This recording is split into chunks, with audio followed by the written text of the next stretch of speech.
Assalamualaikum warahmatullahi wabarakatuh. Bismillahirrahmanirrahim.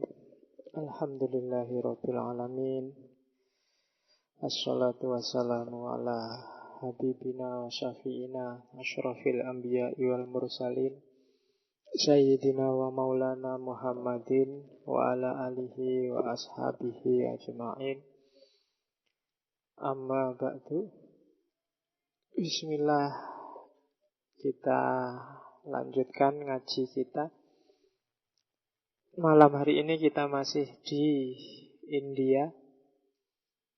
Minggu lalu sudah ketemu Hinduisme. Kita ngincipi sebentar, nyemil sedikit Hinduisme. Malam ini cemilannya ganti Buddhisme. Jadi cemilan ya, bukan makan besar. Karena kita cuplik dikit-dikit, kita lihat skema besar filsafat Buddhisme, dan semoga ada sesuatu yang bisa kita ambil. Jadi visinya itu. Kalau benar-benar tertarik Buddhisme ya monggo dibaca sendiri. Jadi saya tidak akan ngomong sejarah agama Buddha, saya tidak akan ngomong Theravada, Hinayana, Mahayana, tidak. Saya cuma masuk ke beberapa isu yang mungkin inspiring, bisa menginspirasi kita. Karena seperti saya jelaskan di awal-awal ngaji kita, ini kan semacam perjalanan menjumputi hikmah yang terserak di mana-mana di pikiran banyak sekali filosof, termasuk dalam Buddhisme. Bahkan ada yang bilang, banyak kajian yang membahas jangan-jangan Buddhisme itu bukan agama, tapi sistem kefilsafatan tertentu. Cuma sebagaimana Hindu, yang orangnya tidak pusing dia disebut agama Hindu meskipun hakikatnya agama Weda, Buddhisme juga begitu. Mereka tidak terlalu pusing kalau disebut bukan agama. Banyak yang menyebut dia non-teis atau bahkan ateis. Dianggap tidak punya Tuhan.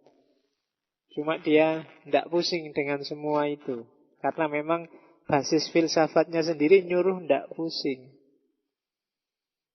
Jadi dasar berpikirnya sendiri nyuruh ngapain pusing-pusing dengan nama, ngapain pusing-pusing dengan identitas. Toh semuanya ilusi sifatnya. Semuanya maya, bikinan, permainan pikiran. Nah, orang kenal Buddha biasanya langsung nyambungnya ke founding father-nya, Siddhartha Gautama. Yang tertarik sejarahnya ya boleh dibaca riwayatnya.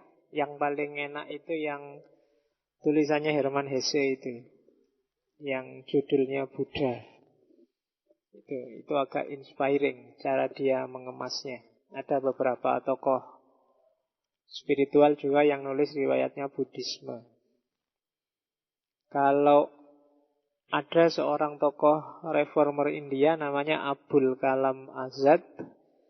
Bagi Abul Kalam Azad, Siddhartha Gautama itu nabi. Kalau dalam Islam, dia adalah Nabi Zulkifli. Kenapa disebut Nabi Zulkifli? Alasannya Abul Kalam Azad, Zulkifli itu bukan nama, tapi menunjuk tempat, kifl atau kafil. Dan itu sebenarnya menunjuk nama tempat kelahirannya Siddhartha, yaitu Kapilawastu. Ya, jadi alasan yang pertama itu. Alasan kedua, Buddha ini mengalami pencerahan di sebuah pohon yang kita kenal namanya pohon Bodhi. Pohon Bodhi ini kalau dalam bahasa Arab, kalau di Indonesia mungkin biasanya diterjemahkan pohon ara. Kalau di bahasa Arab namanya pohon tin. Dan dalam Al-Quran kan disebut itu kan 4 Nabi Ulul Azmi dengan simbolnya masing-masing. Wattini, wazaitun, waturi sinin, Wa hadzal baladil amin. Baladul amin itu Mekah, Zaitun itu Yerusalem, Nabi Isa. Ini wa Zaitun, wa Turi Sinin itu Bukit Sinainya Nabi Musa. Dan yang kata paling awal Watin itu sebenarnya merujuk pada pohon Bodhi miliknya Nabi Zulkifli. Nah itu argumen-argumennya Abul Kalam Azad. Panjang sebenarnya, silahkan dicari. Kenapa kok Abul Kalam Azad? Karena di antara nabi-nabi, Nabi Zulkifli ini yang oleh Al-Quran riwayatnya disebut sangat minimal. Jadi kita harus meraba-raba siapa beliau ini. Oke, ya yang tertarik monggo dibaca sendiri. Karena isu-isu kayak gini kan agak sensitif. Yang Buddha juga sensitif, yang Islam juga sensitif. Nanti orang Buddha kan juga mesti marah-marah juga kan. Wong Islami kabeh dipek. Ono sing apik-apik dipek kabeh. Iya.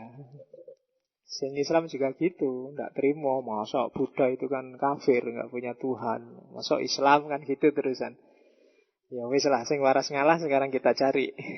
Ada hikmah apa dari tokoh kita Siddhartha Gautama. Bismillah. Ya, seperti saya jelaskan di awal kita ngomong India, bahwa Buddhisme itu sebenarnya gayanya masih agama Weda, cuma yang non-mainstream. Ya kan? Yang melawan arus, yang heterodok, bukan yang ortodok. Jadi banyak ajaran-ajaran Buddhisme itu sebenarnya melanjutkan atau meneruskan, menyetujui beberapa ajaran-ajarannya Hinduisme. Dengan modifikasi tertentu, meskipun juga ada beberapa yang ditolak. Yang sangat jelas ditolak, yang pertama adalah itu, otoritas teks-teks Weda. Kalau orang Hindu kan Weda itu primer, Qurannya, tidak boleh diotak-atik, luar biasa. Tapi kalau di Buddha tidak. Weda itu, kitab suci itu hanya petunjuk, pedoman. Dan itu tidak sangat penting. Yang lebih vital adalah perjalanan, bukan kitab sucinya. Tidak ada gunanya kitab suci luar biasa diagung-agungkan, diunggul-unggulkan, tapi tidak fungsional. Jadi kitab suci itu peta. Tidak ada gunanya kamu ngerti peta kalau nggak pernah ke sana. Kalau nggak pernah kamu tempuh perjalanannya. Dan Buddhisme itu semacam menggeser orientasi itu. Dari orientasi grafis, orientasi selalu ke kitab suci, ke orientasi pengalaman. Alami langsung. Tidak usah ribut sholat hukumnya apa, mana yang madhab A, madhab B, tapi sholatlah.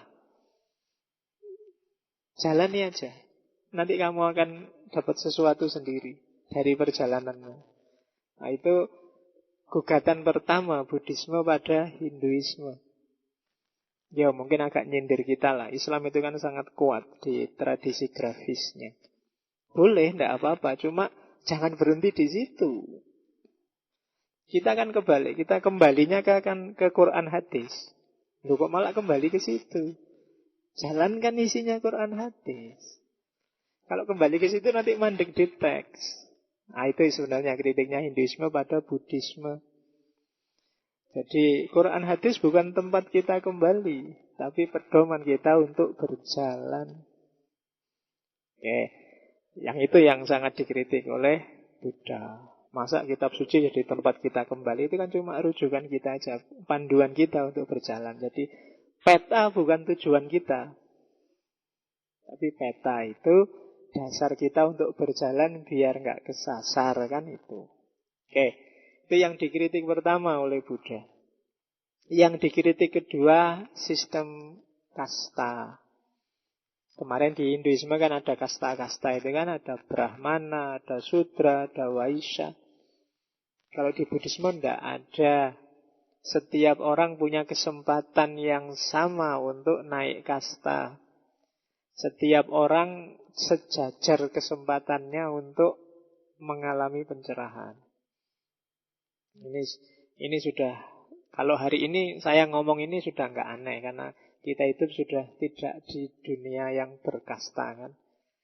Jadi sekarang orang siapapun dia levelnya sama.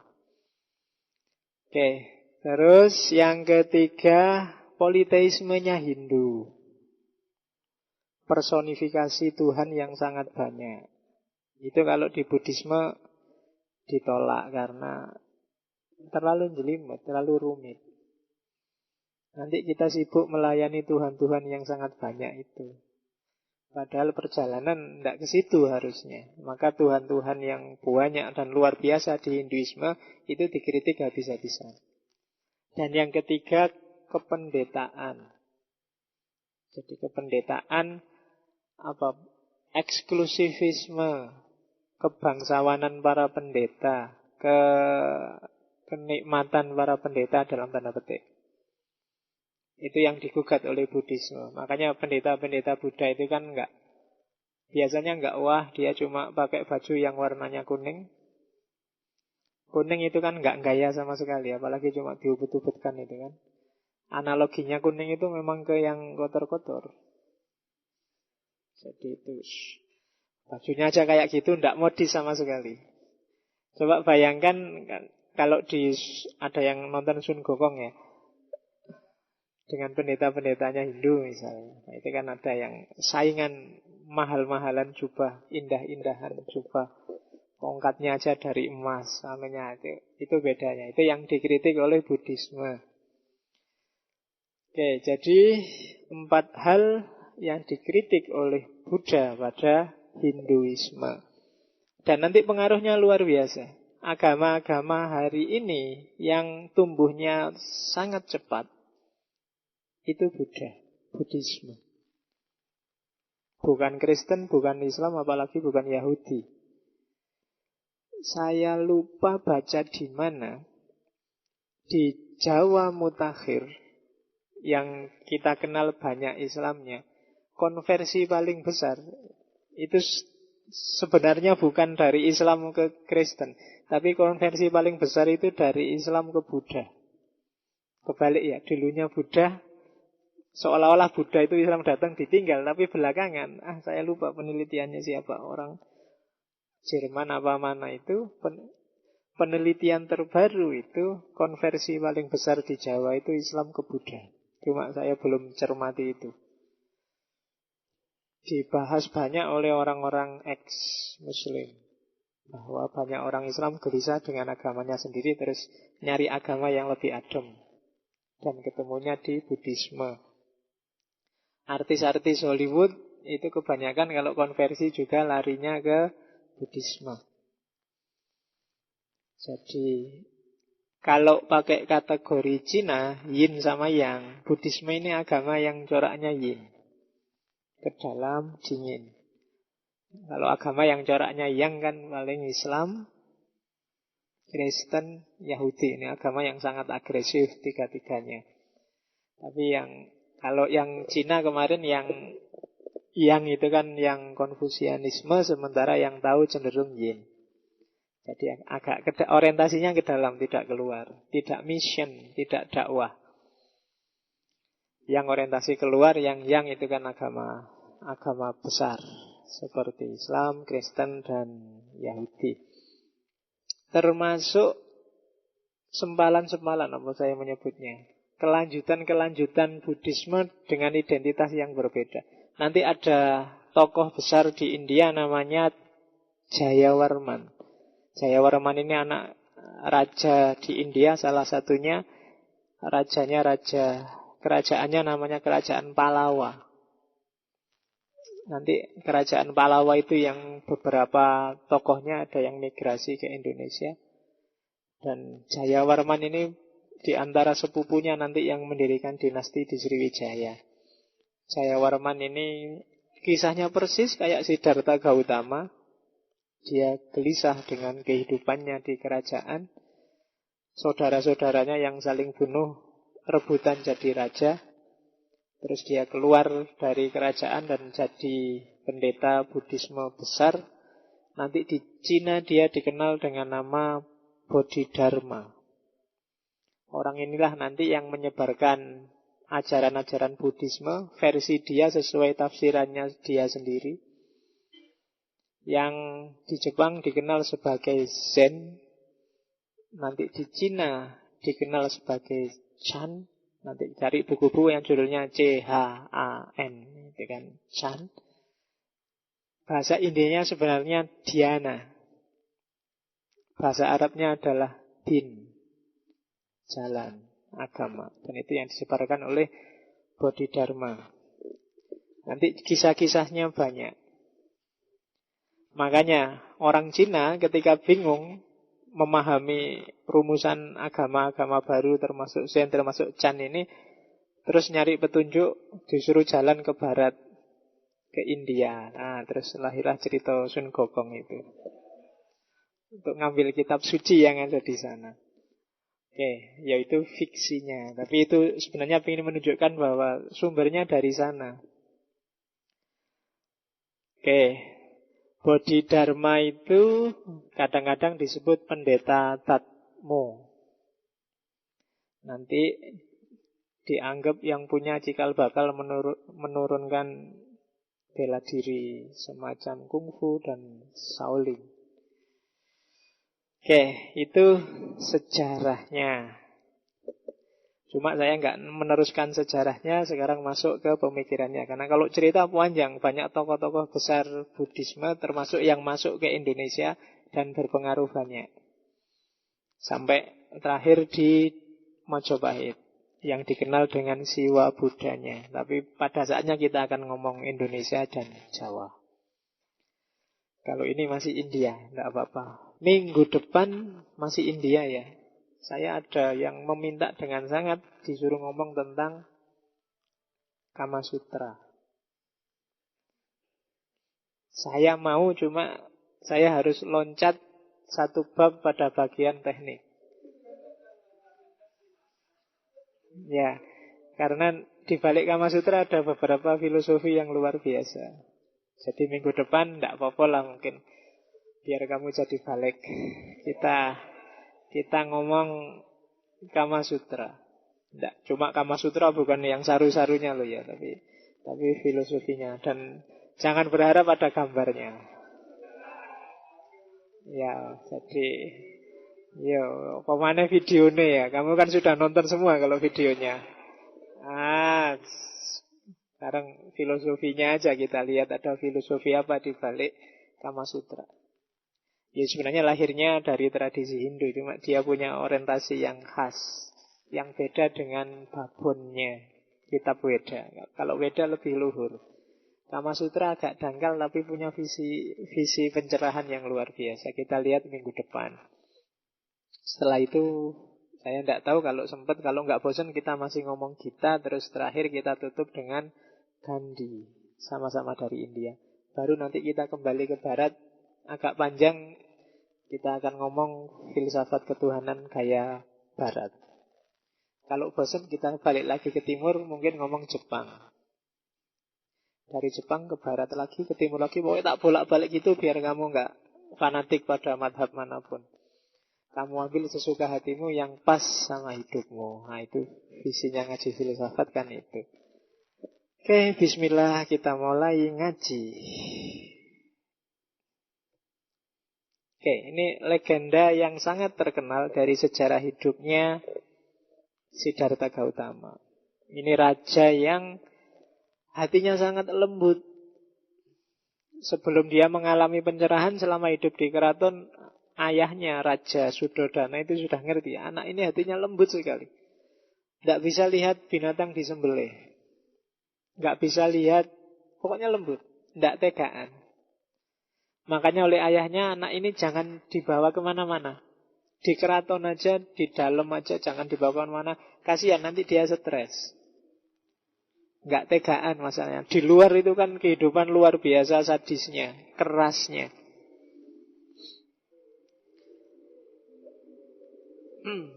Oke, ada pesawat. Ya, dianggap aja iklannya. Jadi dia dikurung di istana ya, meskipun diajari macam-macam segala kemampuan untuk besok dia bisa jadi raja. Satu yang dia nggak boleh keluar, karena ayahnya takut. Kehidupan di luar keras dan ganas. Ada banyak begal di luar. Makanya jangan. Cuma dia punya ajudan, punya pembantu yang bisa diajak nyuri-nyuri keluar. Nah, di antara kesempatan dia jalan-jalan keluar, ada 4 momen yang bikin hatinya tergetar.